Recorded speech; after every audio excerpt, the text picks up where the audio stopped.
अंतरवाली सराटी येथे नुकतेच राज्याचे उपमुख्यमंत्री अजित पवार यांचे चिरंजीव जय पवार यांनी भेट देत मराठा आंदोलक मनोज जरांगे यांच्याशी चर्चा केली आणि त्यांच्या तब्येतीची विचारपूस केली। त्या भेटीचा खुलासा आज मनोज जरांगे पाटील यांनी केला आहे। हे नेते मंडळी त्यांच्या स्वार्थासाठी येथे येतात, मात्र मी कोणालाही पाठिंबा देणार नसल्याचंही त्यांनी स्पष्ट केलंय।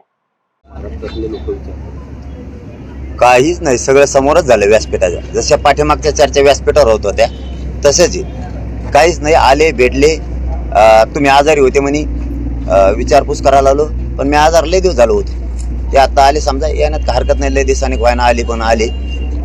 पण ते मराठ्यांचं केंद्र आहे, तिथं कोणाला नाही म्हणता येत नाही। पण हे आल्यामुळं काही गोष्टी जे नेते यायला लागलेत या 4-5 दिवसात, त्यामुळे आम्हाला काही गोष्टी माहीत व्हायला लागल्यात। आम्हाला आधी माहीत नव्हत्या, काही नाही तर काळा दिवस पाळलेला आहे नेत्याला बोललो म्हणून। पण आई बहिणीवर हल्ला झाला त्यावेळेस त्यांनी काळा दिवस नाही पाळला, त्यावेळेस त्यांना काय वाईट वाटलं आणि त्यांच्या डोळ्याला पाणी सुद्धा नाही आलं। त्यावेळेस गोरगरीब मराठ्यांच्या पाठीहून हात फिरावा नाही वाटला।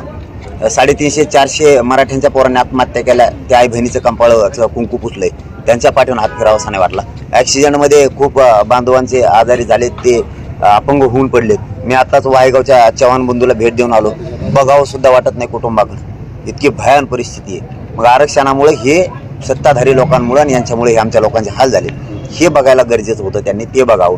परंतु मराठा समाजाला स्पष्टपणानं माझा आव्हान पण आहे आणि सांगणं सुद्धा आहे, मी तुमच्या बाजूने आहे। हे येतील यांच्या स्वार्थासाठी, पण मी पाठिंबा कोणालाच दिलेला नाही, ना महायुतीला ना महाविकास आघाडीला।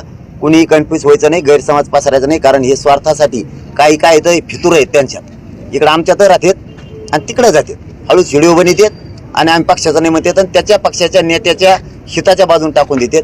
त्यामुळे गैरसमज पसरून घेऊ नका, कारण फितूर अवलादी असतातच, त्याला नाविलाजी मागही होत्या, आता यात आणि हे जाणून बुजून करतात। यांना आणखीनच जाती कोण वाढायचं नाहीये काही जणांना, आणि कोणी भेटलं बी तरी त्यांच्यावर विश्वास ठेवायची काय गरज नाही तुम्हाला। मी आहे ना पठ्ठ्या तुमच्या बाजूनं।